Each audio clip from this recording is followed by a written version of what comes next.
माझं सौभाग्य भाग 73. हॅलो विक्रांत, लवकर या ना.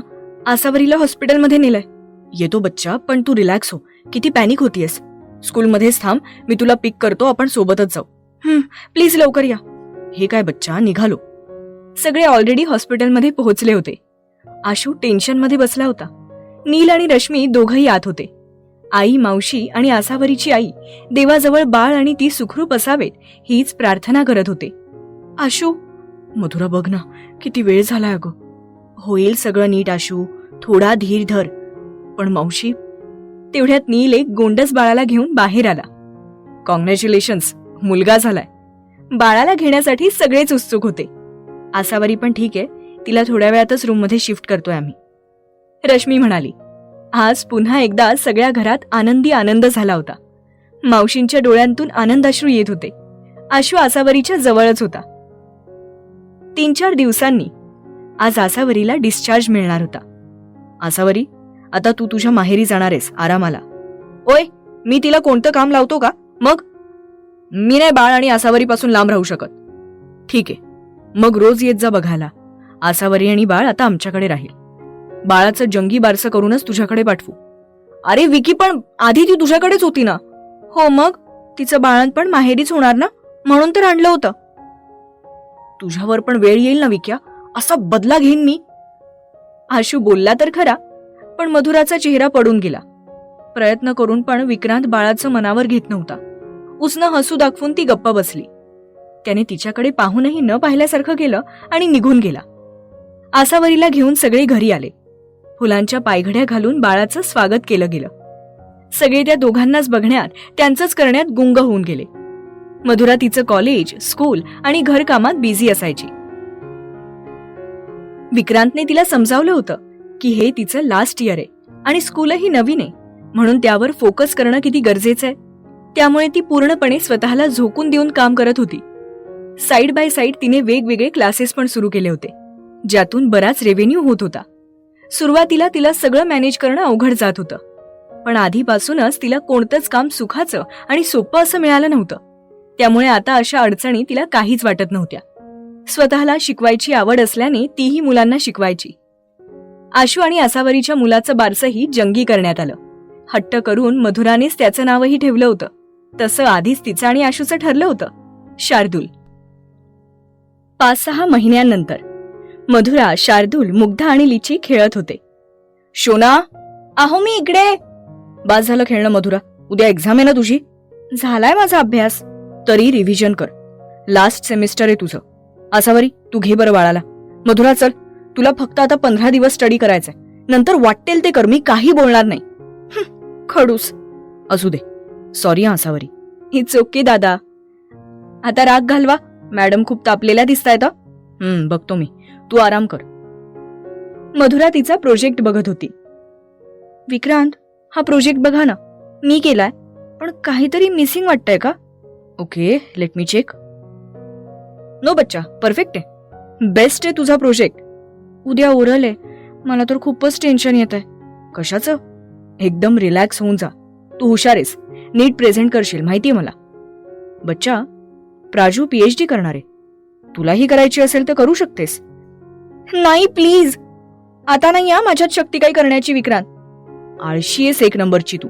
जे वाटेल ते समजा, पण मला आता बास झालंय शिक्षण. माझी वेडाबाई.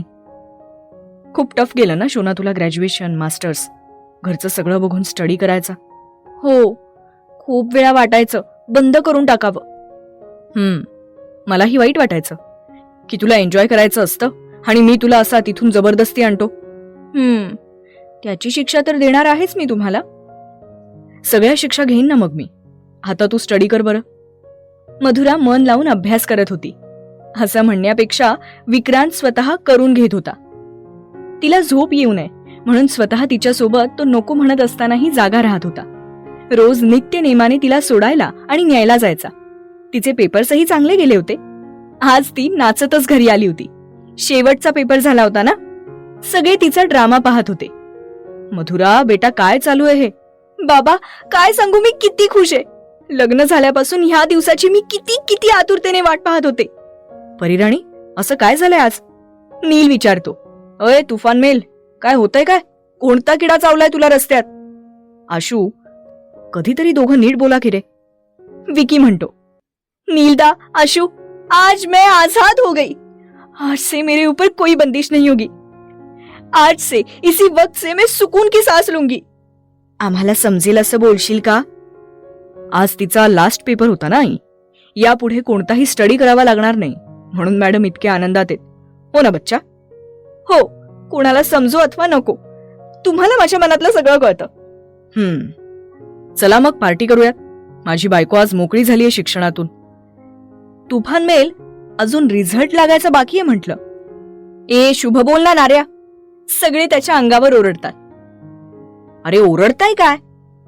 मग काय, माझ्या पोरीने किती कष्टाने तिचं शिक्षण पूर्ण केलंय माहितीये का? हो ना, किती ओढाताण व्हायची तरी दिवसभर घरातलं करून रात्र रात्र जागून पेपर्स देत होती. पास तर ती नक्कीच होणार, मावशी म्हणतात. मधुरा फक्त गोड हसते. अरे मी गंमत करत होतो. आशू, असली चेष्टा करत जाऊ नकोस. तिची खूप मेहनत आहे, कोणालाही जमत नाही हे सगळं. विक्रांत म्हणतो. बरं चला तयार होऊन या, आज माझ्याकडून पार्टी. आपली परिराणी आता किती मोठी झालीय, हो ना विक्रांत? नील म्हणतो. सगळे पार्टी एन्जॉय करत होते. अभि, प्राजू, अवी, मयुरी आणि विनयला पण बोलावलं होतं. मला आज सगळ्यांना काहीतरी सांगायचंय. अविनाश म्हणतो. लग्न करतोयस? आशू विचारतो. अवी, मला नाही सांगितलंस? नाही पिल्लू, माझं एका प्रोजेक्टसाठी सिलेक्शन झालंय. मी जर्मनीला चाललोय 6 महिन्यांसाठी. ओ वाव, कॉंग्रॅट्स. सगळ्यांनी त्याला विश केलं. म्हणजे आता मुली बघणं थांबवायचं का? नाही नील, तुमचं चालू द्या. आवडली तर ऑनलाईन करून घेऊ ओळख एन ऑल. किती ती हौस ना लग्नाची अवी तुला. म्हणूनच जमत नाहीये, विकी चेष्टा करत म्हणतो. मला काय वाटतं अवी दादा, तुझीवाली इंडियामध्ये नसेलच, बाहेरच्या देशात असेल ती. आसावरी म्हणते. भारीच, मला आवडेल. हो ना जाने मन? हो मग, माझी वहिनी आणि फॉरेनची गावात कसली हवा ना आपली. प्राजू म्हणते. घ्या, इथे पोरगी मिळे ना आणि यांचं वेगळंच काहीतरी चालू आहे. अवी म्हणतो. Let's dance. डान्स फ्लोअरवर सगळे नाचत होते. मधुरा बाबांसोबत नाचत होती. आज ती जे काही होती ती फक्त त्यांच्यामुळेच. बाबा दमल्यावर ती आणि विकी क्लोज डान्स करत होते. खुश का? खूप. आज मी फ्री झालीये. सारखं डोक्यावर टेन्शनच की हे सेम झालं की पुढचं project, viva, assignments, presentations. Exam संपली बाबा एकदाची. वाह. मलाही तुला असं बघून चांगलं वाटतंय आणि मला तुम्हाला बघून. मधुरा आणि विकीला परत पुण्याला येऊन 2 वर्ष होऊन गेले होते. या 2 वर्षात स्कूलने चांगलाच ग्रीप घेतला होता. आसावरीने पण बँकेतला जॉब सोडून स्कूलमध्ये टीचिंग सुरू केलं होतं. मुग्धा आणि शार्दूलला मधुरासोबतच आवडायचं म्हणून ते दोघं तिच्यासोबतच असायचे. सगळे मिळून नुसता कल्ला करायचे. त्यांच्या बोबड्या बोलण्याने घर नुसतं वाजत होतं. Conference call. उद्या अवीला बघायला येणार आहेत, प्राजू म्हणते. आता हे काय नवीन? आशू विचारतो. हो, आता हा गोंधळ अवीच सांगेल आपल्याला, अभि म्हणतो. तुम्हीच म्हणाला होतात ना की तुझीवाली इंडियामध्ये नसेल, मग ती मला जर्मनीमध्ये भेटली. हा, आहे तशी इंडियन, पण तिची फॅमिली तिकडे सेटल झाली. आम्ही एकाच प्रोजेक्टवर काम करत होतो. एकमेकांना ओळखायला लागलो, आवडायला लागलो आणि मग तिनेच मला प्रपोज केलं. ती इकडे येऊन आपल्यासोबत राहायला तयार आहे. त्यासाठी ती 2 महिने झालं आपलं कल्चर शिकतीये. थोडं बहुत मराठी येतं तिला, पण आता शिकतीये क्लास लावून. सगळे आ वासून, कान टवकारून, डोळे फाडून ऐकत होते. हे कसलं भारी यार रवी. प्राजू, आपल्या गावात फॉरेनची पाटली येणार आहे. हो ना बार्बी, नुसता राडाच करूयात लग्नात. बच्चा, प्राजू, कंट्रोल युअरसेल्फ. उद्या तिच्या घरचे पाहण्यासाठी येणार आहेत, मग बघू लग्नाचं. काय रे विकी, हा किती छुपा रुस्तम निघाला ना. हो ना नील, याला प्रोजेक्टसाठी पाठवलं आणि हा नुसती गर्लफ्रेंड नाही तर बायकोच घेऊन आला. त्यात हाईट काय माहिती का जीजू? काय? ती पंजाबी आहे. वाव. पण घरचे कसे रिॲक्ट होतील देवच जाणे. अरे बाबांनो, तुम्ही लवकर या म्हणजे घरच्यांना समजावता येईल. हो हो, डन. दुसऱ्या दिवशी सगळे तयार होऊन अविनाशच्या घरी जायला निघाले. आधी मधुराच्या माहेरच्या घरी जाऊन कसं बोलायचं त्याची प्रॅक्टिस करू लागले. तिचा संदीप दादा पण परत आला होता. तोही त्याच्या आयडियाज देत होता. थोडंफार ठरवून सगळे अवीच्या घरी आले. त्याचे आई बाबा चिडून बसले होते. मधुरा आणि प्राजूने जेवणाची तयारी केली. पाहुणे आले. मनात नसतानाही आई बाबांनी हसून त्यांना नमस्कार केला. मागून मुलगीही आली. दुधासारखी पांढरी शुभ्र, घारे डोळे, नाजूक पंजाबी ड्रेस घातला होता तिने. तिला बघताच सगळ्यांनी तोंडात बोटं घातली. ती येऊन आई बाबांच्या पाया पडली आणि सगळ्यांना हाय हॅलो केलं. नाव काय हिचं? साशा. ससा असलं कसलं नाव? अवीच्या आईने विचारलं. अगं आई, ससा नाही, साशा. साशा. सॉरी, ते तिला लवकर समजलं नाही. आम्ही अविनाशला भेटलोय आणि आम्हाला तो आवडलाय. आमची साशा तिकडच्या वातावरणात नक्कीच वाढली, पण आम्ही तिला संस्कार देण्यात कुठेच कमी पडलो नाहीये. साशाचे डॅड म्हटले. तुम्हाला काही विचारायचं असेल तर नक्कीच विचारा. तिची आई म्हणाली. तुला स्वयंपाक येतो का ग? पुरणपोळी, मासवड्या, चिकन मटण? अवीची आई विचारत होती. अगं आई, तुला काय खाणावळ काढायची आहे का? प्राजू म्हणते. अविनाश बिचारा गप्प होता. डोळ्यांनीच तिला ओके म्हणून सांगत होता. थोडं थोडं येतं, साशा म्हणते. जेवणाचं राहू द्याव, पण रीतीभातीचं काय? अवीचे बाबा म्हणतात. हो, वरण भात येतो ना मला, साशा म्हणते. त्यावर सगळे डोक्याला हात मारून घेतात. आता हेच बघा, आम्ही काय बोलतोय आणि हिचं अजून काहीतरी वेगळंच. बाबा अहो, ती शिकतीये आणि मला पूर्ण विश्वास आहे ती आपल्या घरात नक्कीच ऍडजस्ट करेल. हाच दिवस बघायचा बाकी होता. एकुलता एक म्हणून तुला शिकवलं, पण तू ती विदेशी सून आणलीस बाबा. आई, ती भारतीय आहे. हा, तिकडे वाढलीये फक्त. मी काय तुमच्या शब्दाबाहेर नाहीये, पण मला ती आवडलीये. कसली डेअरिंग आहे ना अभिच्यात. हीच पाहिजे मला वहिनी म्हणून, राजू अभिच्या कानात म्हणते. चुप राजू, वेळ काय आणि तुझं काहीतरी वेगळंच चालू असतं. तो तिला गप्प करतो. काका, लग्नात प्रेम जास्त महत्वाचं आहे. दोघांचंही एकमेकांवर प्रेम आहे. तुम्हाला नातेवाईक, समाजाचं टेन्शन आलं असेल, पण आपल्या मुलाच्या आनंदापेक्षा दुसरं सगळं नगण्य असतं. विकी समजवण्याचा प्रयत्न करतो. हो ना, तो कधीच तुमच्या शब्दाबाहेर नाहीये. तसं असतं तर आज इथे तुम्हाला समजावत बसला नसता. नील म्हणतो. अहो, हे 1-2 महिने ठीक वाटेल तिला, नंतर गावाकडचं वातावरण नको वाटेल या पोरीला. जाईल त्याला घेऊन परदेशात, तेव्हा आम्ही काय करायचं? अवीचे बाबा म्हणाले. बार्बी. चुप राजू, आपला अवी असा नाहीये. सॉरी बाबा, पण मला अविनाशने आधीच सांगितलं होतं तुमच्याबद्दल. मी कधीच तुम्हाला सोडून नाही जाणार, आय स्वेअर. ही काय बोलली शेवटी? शपथ हो काका, ती म्हणते ती तुम्हाला कधीच अंतर देणार नाही. मधुरा म्हणते. आहो, पोरं म्हणतायत तर हा ठीक आहे.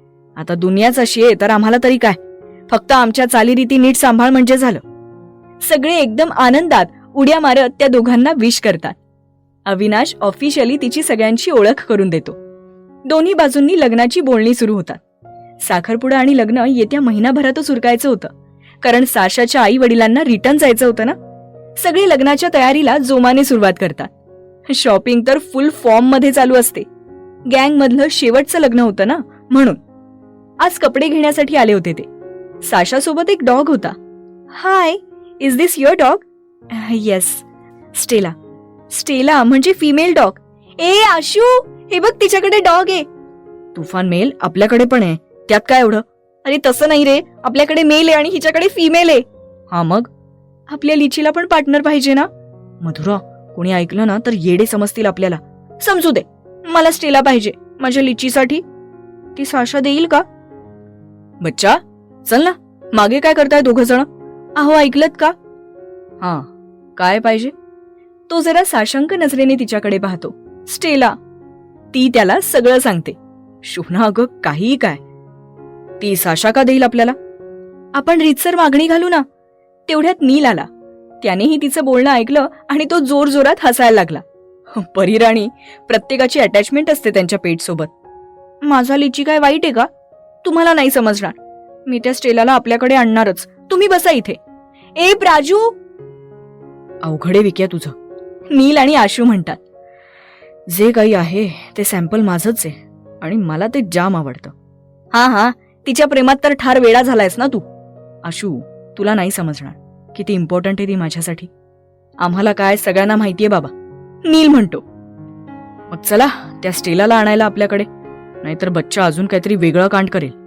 हो रे हो, चल लवकर. अगं बार्बी, पण ती आपल्याला स्टेला का देईल? अविनाशसाठी. म्हणजे अवीला सांगू ना की ती मला पाहिजे. प्राजू आणि मधुरा अवीला सगळं सांगतात. तोपर्यंत हे पण सगळे येतात. ए बाबांनो, तिने आत्ताच तो डॉग घेतलाय, तिला आवडतोय म्हणून. मला दे ना मग माझ्या लिचीसाठी, नाहीतर आम्ही कोणी तुझ्या लग्नाला नाही येणार हवी. वेडी आहेस का तू मधुरा? मला काही माहित नाही, मला स्टेला पाहिजे, नाहीतर गँग मधलं कोणीच लग्नाला येणार नाही. अविनाश सगळ्यांकडे एकदा बघतो तर तेही तिच्या बोलण्यात हामी भरतात. अविनाश मोठा आवंढा गिळून साशाकडे बघत राहतो. बच्चा, तू हे काय करतेयस? सामान भरतीये. दिसतंय मला, पण चाललीयस कुठे तू? माहेरी. का? का म्हणजे जावं लागणार आहे. ती बॅग भरतच त्याच्याशी बोलत होती. तुम्ही काही करत नाही म्हणल्यावर म्हटलं आपणच आपलं बघावं. तुम्हाला जसं योग्य वाटेल तसं तुम्ही करा. बच्चा ऐक ना, मी दुखावलंय का तुला? तू का चाललीयस? सॉरी ना शोना. विक्रांत. शोना, तुला माहितीये ना मी नाही राहू शकत तुझ्याशिवाय. मग का करतेयस असं? अहो, हे गरजेचं आहे, जावंच लागेल ना. बच्चा, तुला वाटतंय ना तसं आपण करू, पण तू हे असं घर सोडून जाऊ नकोस. तो आता ऑलमोस्ट रडकुंडीला आला होता. प्लीज ना बच्चा, प्लीज. अहो काय बोलताय तुम्ही? मी का जाऊ घर सोडून? मग ही बॅग का भरतीयस? लग्नासाठी. नंतर माझी खूप घाई होते ना, म्हणून आता सगळं नीट भरून ठेवतेय. तो डोक्याला हात लावून तिथेच बसतो. माझी आई, जीव जाईल माझा तुझ्या अशा वागण्याने. तुमचा जीव तर मी आहे ना, असा कसा जाईल? बरं, मी सगळी पॅकिंग केली आहे. तसंही लग्न आपल्या रिसॉर्टवरच आहे. बच्चा, आपण ना सेकंड हनीमूनला जाऊया. अचानक? असंच तुला रेस्ट म्हणून? ठीक आहे. बरं, हे सगळं बाजूला ठेव आणि माझ्याकडे लक्ष दे. तू खूप गोड दिसतेस आज. म्हणजे रोज नाही दिसत का? रोज दिसतेस. तो तिचे केस बाजूला घेत बोलत असतो. पण साडीमधलं सौंदर्य वेगळंच असतं ना. मग नेसत जाऊ का रोज साडी? नको, तुला मग फारच अवघड जाईल मला आवरणं. काय हो, तू अजूनही किती लाजतेस ग. 6 वर्ष झाली आहेत आपल्या लग्नाला. मी खूप मोठी झाले ना विकी? नाही शोना, जस्ट 23ची तर आहेस. नाही, आता येत्या काही महिन्यात 24ची होईल. पण का हो, मला लहानच आवडत होतं. असं आपल्या हातात असतं का? आणि बच्चा, याने काय फरक पडणार आहे? मी लवकर म्हातारी होईन ना विक्रांत. तू म्हातारी जरी झालीस ना तरी मी तुला बच्चाच म्हणेन. डोंट वरी. तो तिला जवळ घेऊन पडतो. ती सुद्धा पालथी पडून त्याच्या छातीवर हनुवटी ठेवून बोलत असते. माझ्या चेहऱ्यावर सुरकुते आल्या, मी छान नाही दिसले, तरी तुम्ही माझ्यावर प्रेम कराल? मी तिशीचा आहे. तुझं प्रेम कमी झालं का? मग माझं कसं कमी होईल? उलट खूप वाढेल ना. मी म्हातारा पण बायको तरुण, म्हणून खूप सारं प्रेम करेन.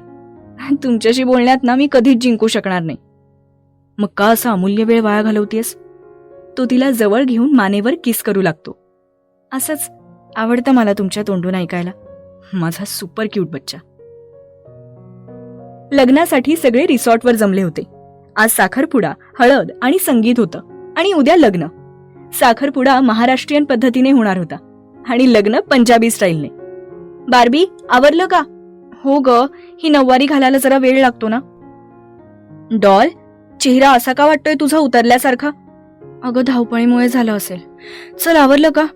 आणि माझी 2 पोरं कुठे आहेत? त्यांचे आई वडील बाजूला आणि तूच त्यांचं सगळं बघत असतेस. जान, माझ्या नशिबात आई होण्याचं सुख केव्हा लिहिलंय हे त्या परमेश्वरालाच ठाऊक, पण या दोघांमुळे माझा एकाकीपणा कमी होतो ग. महाराष्ट्रीयन गेटअप मध्ये साशा अगदी अप्सरेलाही लाजवेल अशीच दिसत होती. सगळ्या विधी करून दोघांनी एकमेकांना अंगठी घातली. फोटोग्राफर सांगेल तसे दोघं जण फोटो काढत होते. थोड्याच वेळात हळदही सुरू झाली. नेहमीप्रमाणे आधी थोडीशी आणि नंतर अचाट हळद खेळले सगळे. संदीपही यांच्यात मिक्स झाला होता. नेक्स्ट नंबर तुझा म्हणून सगळे त्याला पिडत होते. फ्रेश होऊन दुपारची जेवणं झाली. थोडा आराम करून संध्याकाळी संगीतचा कार्यक्रम सुरू होणार होता. सगळ्यांनी बऱ्याच रिमिक्स गाण्यांवर डान्स केला. सगळे आपापले परफॉर्मन्स देत होते. राजू, मला ना कसं तरी होत आहे, मी नाही करत डान्स. बार्बी, काही नाही होत, तुझं ना आपलं काहीतरीच असतं. चल, आपलं आधीच ठरलेलं माहितीये ना, काही झालं तरी आलेला क्षण मनमुरादपणे जगायचा. ठीक आहे, जाते. शेवटचा डान्स मधुराचा होता. सुंदरसा घागरा घालून ती स्टेजवर आली. साजेसा मेकअप. विक्रांत तिला डोळे भरून पाहत होता. त्याला माहित होतं ती जेव्हा ही स्टेजवर येते ते त्याच्यासाठीच असतं. अर्ध गाणं चालू होतं आणि डान्स करत असतानाच ती चक्कर येऊन पडली. तिच्या आदा पाहून सगळे फक्त तिच्या नावाने ओरडत होते. पण अचानक सगळं शांत झालं. विक्रांतचे पाय आहेत त्याच जागेला खिळून राहिले. नील, आशू, अभि, संदीप पळतच तिच्याकडे गेले. तो अजूनही तिलाच पाहत होता.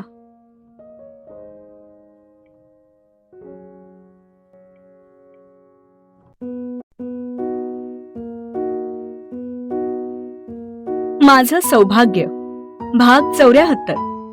सगळे पळतच तिच्याकडे गेले. नीलने उचलून तिला रूममध्ये शिफ्ट केलं. अभि आणि अविने पाहुण्यांना जेवायच्या इथे पाठवून दिलं, जेणेकरून जास्त गोंधळ होणार नाही. तिला चेक करायला रश्मी आत जातच होती की विक्रांतने तिला अडवलं आणि नजरेनेच नाही म्हणून सांगितलं. आशू आणि नीलच फक्त आत गेले तिला तपासायला. बाकी सगळे बाहेरच होते. अजून विक्रांत एकही शब्द बोलला नव्हता. त्याच्या मनाची नुसती चलबिचल होत होती. नील तिला चेक करत होता. Ashu, I guess she is pregnant. What? चल बाहेर जाऊन सांगू. विक्या, मावशी, काका, आई सगळे वेडे होतील. नको ऐक, आत्ता नको. म्हणजे आपण घरी जाऊन आधी टेस्ट करू, तेव्हाच सांगू. उगाच रिस्क नको, नाहीतर विक्रांत कच्चं खायला आपल्याला. चालेल, पण तुझा अंदाज चुकणार नाही नील. मधुरा पुन्हा आनंद घेऊन येईल आपल्या घरात. चला बाहेर सांग की दगदगीने चक्कर येऊन पडली. आणि तू आता तिच्याशी अजिबात भांडू नकोस. तिला त्रास होईल असं अजिबात वागू नकोस. दोघही बाहेर आले. बच्चा? अरे काही नाही, तिची धावपळ झालीये ना, म्हणून चक्कर आली असेल. येईल थोड्या वेळात शुद्धीवर. तू काळजी करू नकोस. फक्त तिला आता आरामच करू दे. नील सगळ्यांना घेऊन जेवणाच्या इथे गेला. विक्रांत तिच्याजवळ बसून होता. थोड्या वेळाने तिला जाग आली. अहो, ती कशीबशी उठून बसत होती. शोना, ठीक वाटतंय का तुला? कशाला ग इतकी धावपळ करत असतेस? दुपारी जेवली पण नसशील ना? बस ना, मी ठीक आहे आता. मला भूक लागली. बच्चा, अगं मी घाबरलो होतो. सॉरी. तेवढ्या तासावरी दोघांसाठी जेवण घेऊन आली. विक्रांतने तिला आधी जेवण भरवलं, मग स्वतः जेवला. रात्रीही तो तिच्या जवळच होता. सकाळी लग्नाची धावपळ सुरू झाली. विक्रांतने रागावून तिला एकाच जागी बसवून ठेवलं होतं. अहो जाऊ देत ना, मला जायचंय. नाही म्हणलं ना शोना. गपचूप हा ज्यूस पी आणि माझ्या जवळ बस. जा खडूस. पण मी वरातीत नाचणार या. बघू, मला वाटलं तर. चल आवरायला. मी जाते प्राजू सोबत. नाही, माझ्यासोबतच आवरायचं. मला कोणतीही रिस्क नकोय. एका क्षणासाठीही तो तिला स्वतःपासून लांब ठेवत नव्हता.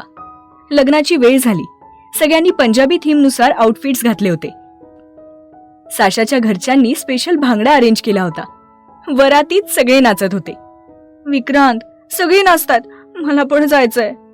ती क्यूट पपी फेस करून त्याला विचारत होती. ठीक आहे, चल जाऊ, पण थोडाच डान्स करायचा. आशू, अरे मधुरा डान्स करायला चाललीये. नील म्हणतो. अरे पळ लवकर, तिचा तो झिंगाट डान्स करेल ना ती. तुफान मेल, तू नाही नाचू शकत. का? मला नाचायचंय. आओ सांगा ना यांना.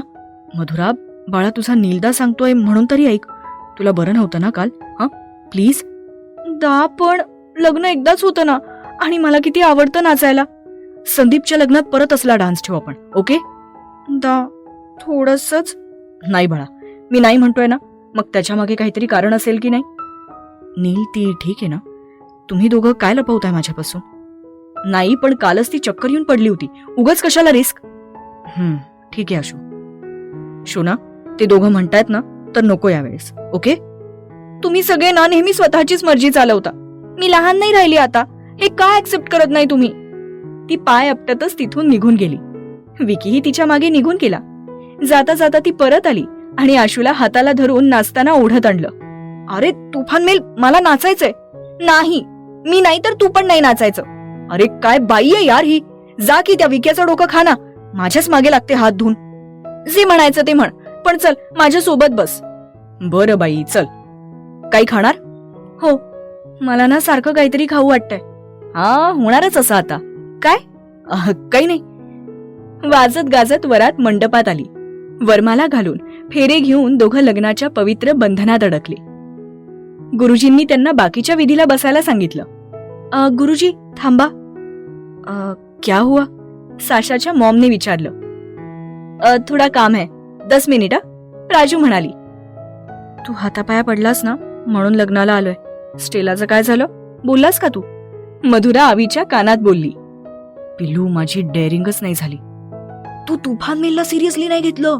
आत्ताच्या आत्ता बोल, नाहीतर पंडितलाच गायब करतो बघ. ते बघ, विक्या त्यांच्या सोबतच आहे. आशू म्हटला. ओके ओके वेट, बोलतो मी. तो कसा बसा साशा जवळ जातो. Sasha honey, I want to talk to you. Yeah, what happen अवी?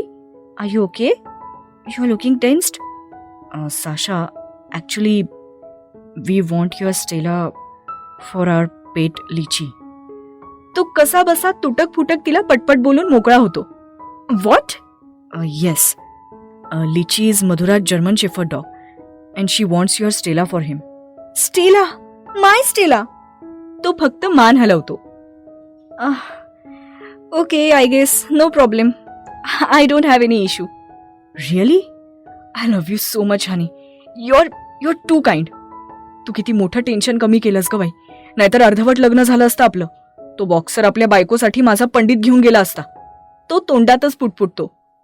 हे अवी, व्हॉट हॅपन? नथिंग. तो सगळ्यांना येऊन सांगतो. तसा विक्रांत गुरुजींना स्टेजवर पाठवतो. बाकी पाहुणे जेवणाचा आस्वाद घेण्यात मग्न झाले होते. वाव, चल प्राजू, लिची आणि स्टेलाला तयार करूयात. हा बार्बी, चल. ए बायांनो, माझं लग्न त्याचं काय? अवी, झालं ना आता लग्न. आता काय फक्त मंगळसूत्र घालायचे. ते घाल तू. आम्ही स्टेला आणि लिचीला तयार करतो, प्राजू म्हणाली. बाकी विधीही झाले. सगळ्यांनी आशीर्वाद देऊन विवाह संपन्न झाला असं सांगितलं. मधुरा आणि प्राजूने लिची आणि स्टेलाला मस्त तयार करून स्टेजवर आणलं आणि छानसं फोटोशूट केलं. दोघंही मस्त पोज देत होते. ग्रुपच्या प्रथेनुसार जेवताना उखाणा घेण्यासाठी सांगितलं, तर साशाला यातलं काहीच माहित नव्हतं. म्हणून मधुरा तिला कानात सांगत होती. अगीचे में बगीचा, बगीचे में बंदर, अविनाश का नाम मेरे दिल के अंदर. सगळ्यांनी टाळ्या वाजवल्यावर साशाला खूपच आनंद झाला. पण अविने मात्र डोक्याला हात मारून घेतला. पिल्लू, तिला काहीही शिकवू नकोस. चुब्बे, तिला आपलं सगळं आलं पाहिजे. बर, पुणे ते सोलापूर पेरला जवस. साशा बायको मिळावी म्हणून म्हसोबाला केला होता मी नवस. अविने नाव घेतलं. साशाला काही समजलं नाही, पण सगळे हसले म्हणून तीही हसली. पिल्लू, तिला फार नावं शिकवत होतीस ना, तू घे बरं. अरे अरे, लाजते का काय मी? तशी वयाने लहान असले ना तरी लग्नामध्ये तुमच्या सगळ्यांची सिनियर आहे मी, समजलं का? बर, घे मग एक नाव. सासू सासरे माझे प्रेमळ, दीर माझे हौशी. विक्रांतरावांचं नाव घेते अवी साशाच्या लग्नाच्या दिवशी. तिच्या नावावर सगळ्यांनी टाळ्यांचा कडकडाट केला. नाव your turn Vikrant. I heard that you love her too much. Sasha म्हणते. Okay, I try. महादेवाच्या पिंडीवर खरबुजाची फोड. मधुराचं बोलणं साखरेहूनही अधिक गोड. मधुरा लाजून खाली बघते फक्त. अवी साशाला इंग्रजीमध्ये ते ट्रान्सलेट करून सांगतो. तशी ती आणि बाकीचे सगळेच टाळ्या वाजवतात. कितीही काही झालं तरी तो क्षण कोणत्या स्त्रीला चुकत नाही, आणि तो म्हणजे पाठवणी. कोणतीही कितीही शिकलेली असू दे, आपलं माहेर, आपली माणसं सोडताना जो त्रास होतो ना, तो शब्दात मांडता येतच नाही. लग्न झाल्यावर सगळे आपापल्या घरी जातात. विकी आणि मधुरा अवीच्या घरी जातात. जाताना पण नील खूप साऱ्या सूचना देत होता तिला. 1-2 दिवस राहून दोघंही परत आपल्या घरी येतात. या दरम्यान तिला बराच त्रास होत होता, पण विकीच्या अति प्रोटेक्टिव्ह स्वभावामुळे ती त्याला जास्त काही सांगत नव्हती.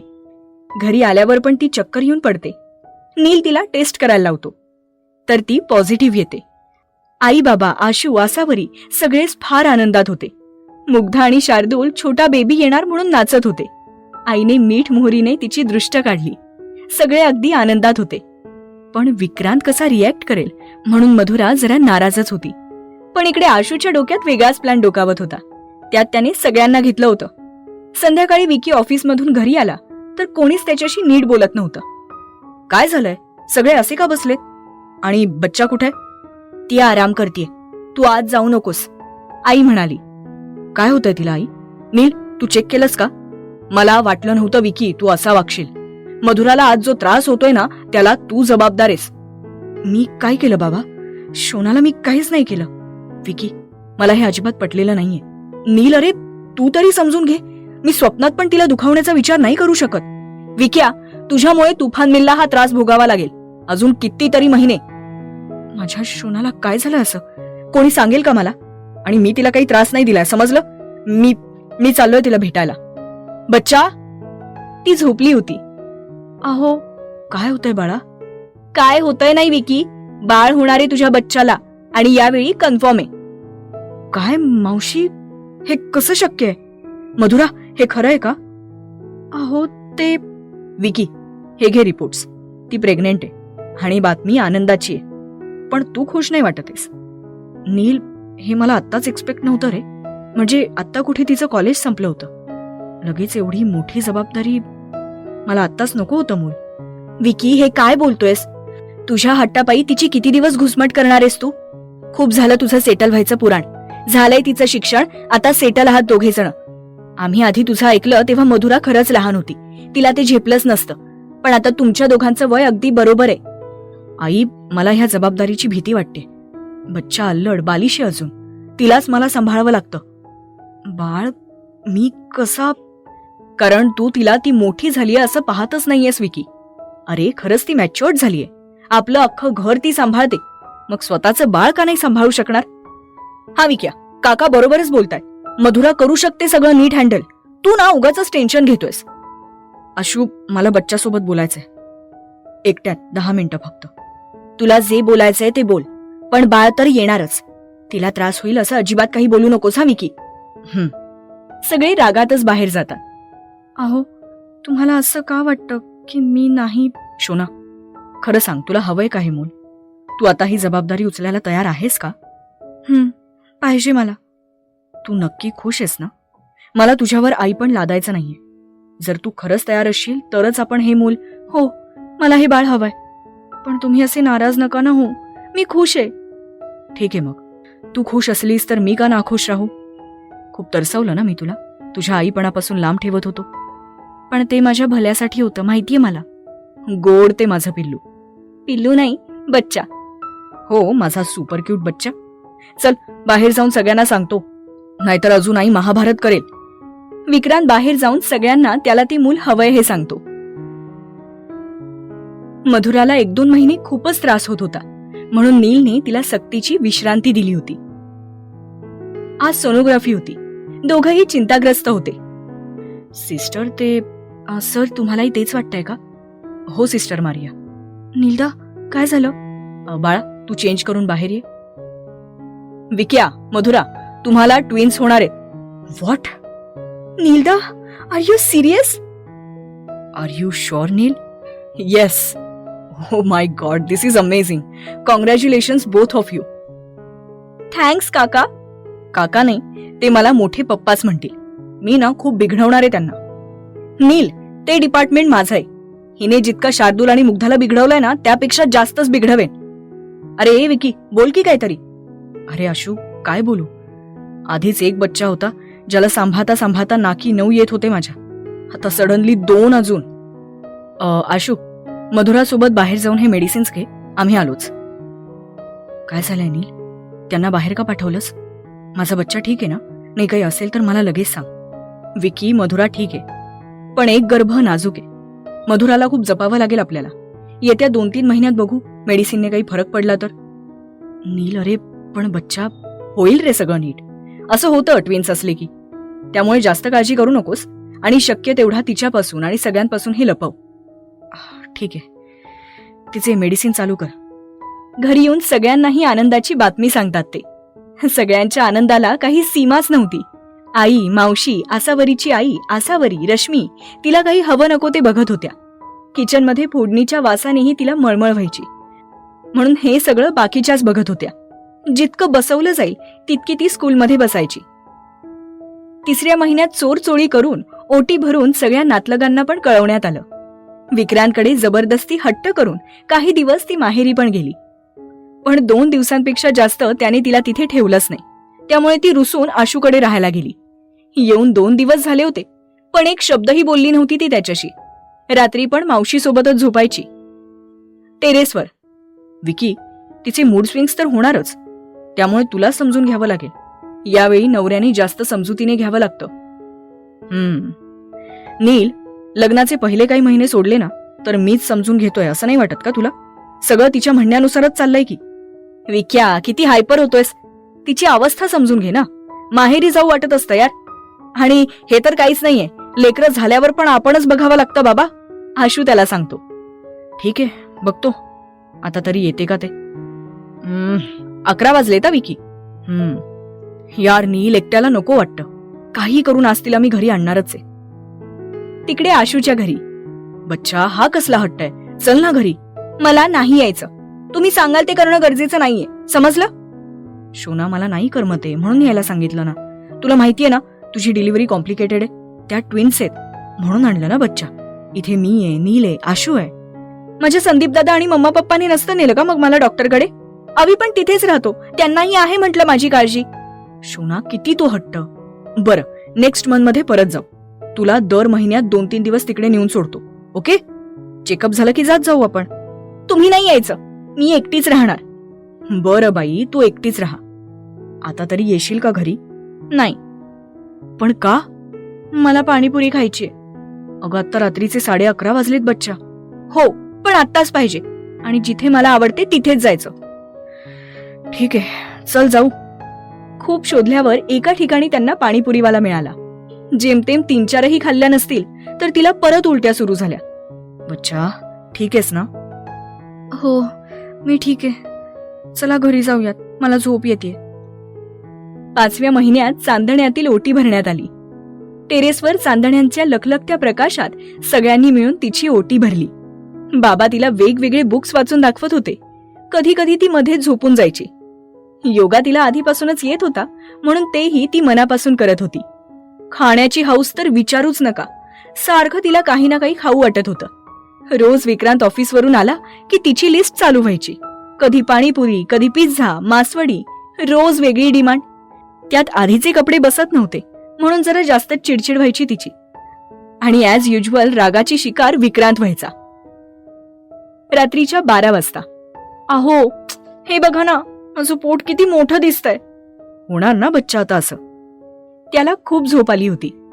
माझा शेप कसा होत चाललाय, म्हणजे मी कशी दिसायला लागली आता. डिलिव्हरी नंतर होशील ना तू पहिल्यासारखी. आणि नाही झाले तर? मी जाड झाले तर विक्रांत?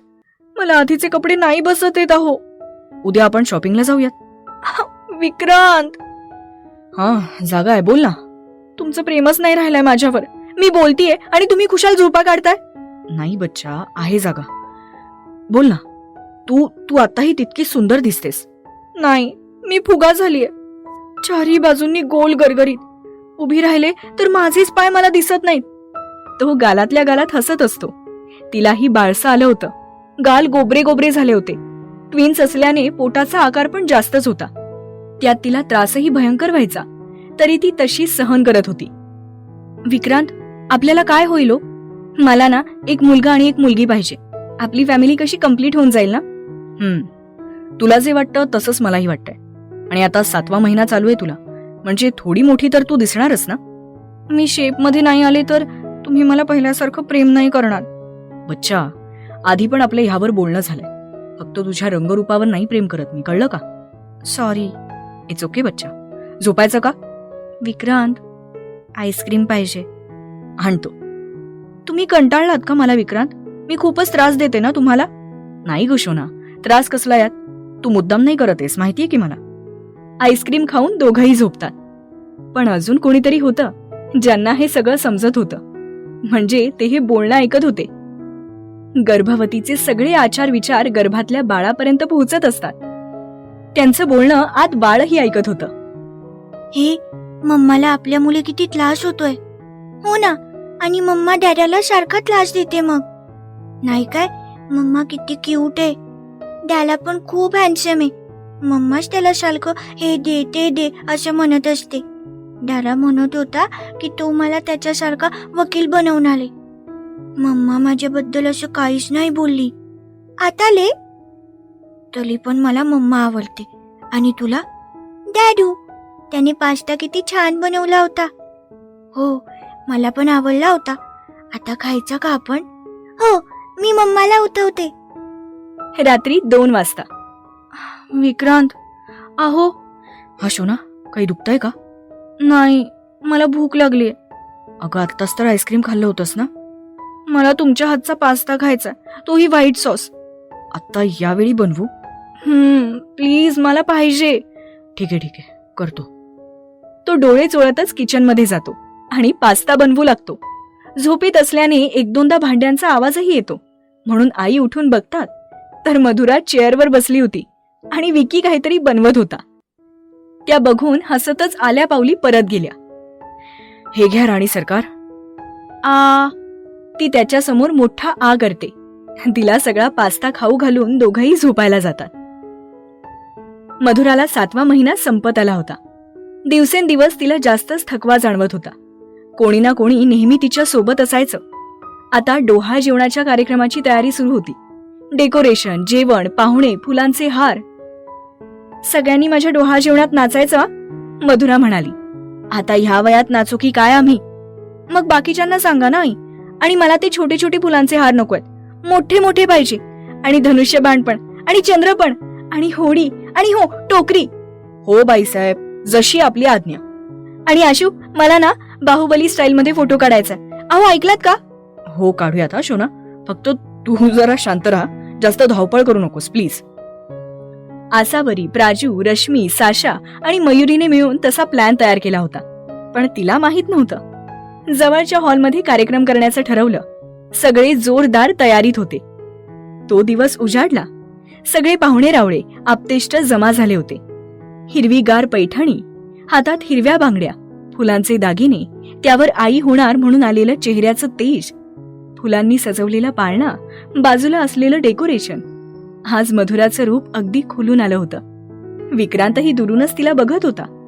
ती आणि तिच्या आई वडिलांपेक्षाही तो जास्त नर्वस होता. औक्षण करून हार घालून तिची ओटी भरण्यात आली. सगळ्या जणी तिला हळद कुंकू लावत होत्या. ओटी भरण्याची गाणी म्हणत होत्या. तिला आवडणारे सगळे जिन्नस तिच्या समोर मांडले होते, अगदी चटण्यांसहित. सगळ्यांनी ओटी भरून झाली, पण मावशी आणि आसावरीची आई मागेच बसल्या होत्या, म्हणून ती स्वतः उठून त्यांच्याकडे गेली. मावशी, तुम्ही नाही भरणार माझी ओटी? मधुरा, अगं हा अधिकार नाही बाळा मला ते काही कळत नाही आणि कळूनही घ्यायचं नाहीये. तुम्ही मला आशीर्वाद द्यायला येताय, चला. बच्चा बरोबर बोलते मावशी. अगं मधुरा, आसावरीची आई बोलणार तेवढ्यात ती म्हणते, मी सगळं बोलणं ऐकेन, पण घरी गेल्यावर. आता चला आणि मला हळदी कुंकू लावा आणि स्वीट खायला द्या, भूक लागलीये. मम्मा, तुफान मेलचं बरोबर आहे, चल बरं. सगळ्यांनी आग्रह करून त्यांना समोर आणलं आणि तिला हळदी कुंकू लावायला लावलं. पेढा होणार की बर्फी हे बघायचं होतं आता. आणि आता तर ट्विन्स होते, म्हणून एकात 2 पेढे, एकात 2 बर्फी आणि एकात 1 पेढा आणि 1 बर्फी ठेवण्यात आली. मधुरा आणि विकी दोघांनी मिळून 1 पेढा आणि बर्फीवाला बाऊल काढला आणि एकमेकांना भरवला. आसावरी आणि बाकीच्या सगळ्या जणींनी मिळून त्यांचा सरप्राईज ऍक्ट सादर केला. तशा तर त्यामधल्या कोणीच परफेक्ट नव्हत्या, पण प्रत्येकाचं मधुराशी असलेलं नातं खासच होतं. त्यामुळे त्या प्रेमापोटी सगळ्या ताल धरून तिच्यासाठी नाचत होत्या.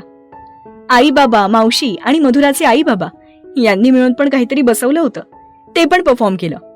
छोटी बच्चे कंपनी म्हणजे इरा, मुग्धा, शार्दूल, लिची, स्टेला हे पण मध्ये मध्ये उड्या मारत होते.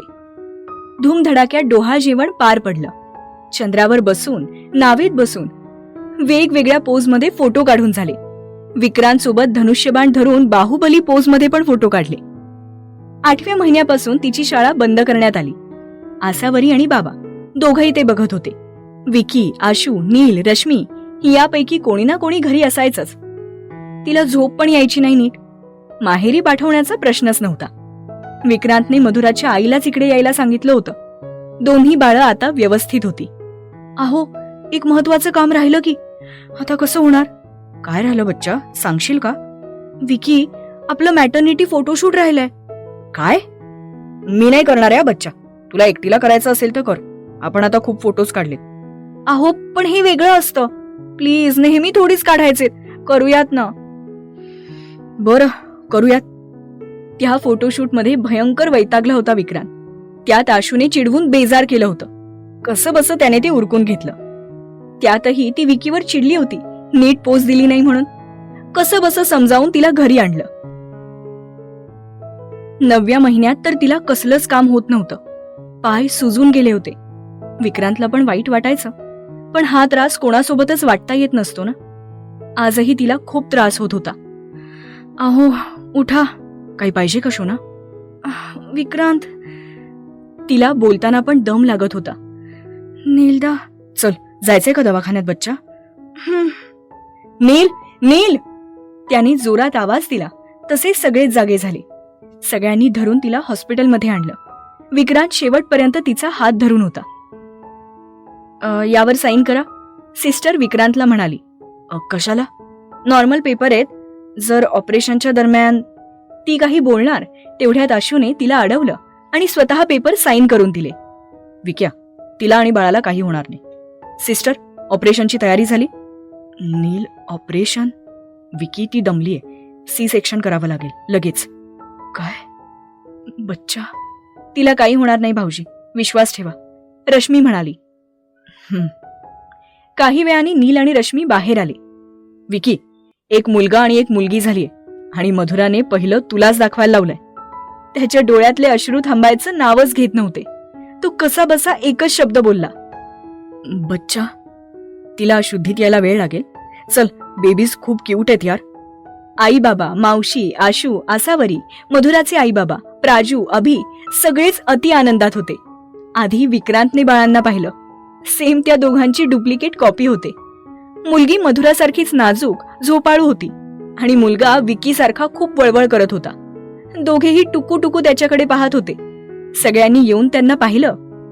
बाळांच्या गालाला हात लावून त्यांच्या गालावर त्यांनी हलकेच ओठ टेकवले. सगळे बाळांकडे असताना विक्रांत एकटाच मधुराकडे गेला. हाताला सलाईन चालू होतं. अजूनही बेशुद्धच होती ती. ती कधी एकदा शुद्धीत येतेय आणि तिला कधी जवळ घेतोय असं झालं होतं त्याला. तिच्या कपाळावर ओठ टेकवून तो तिथेच बसून राहिला.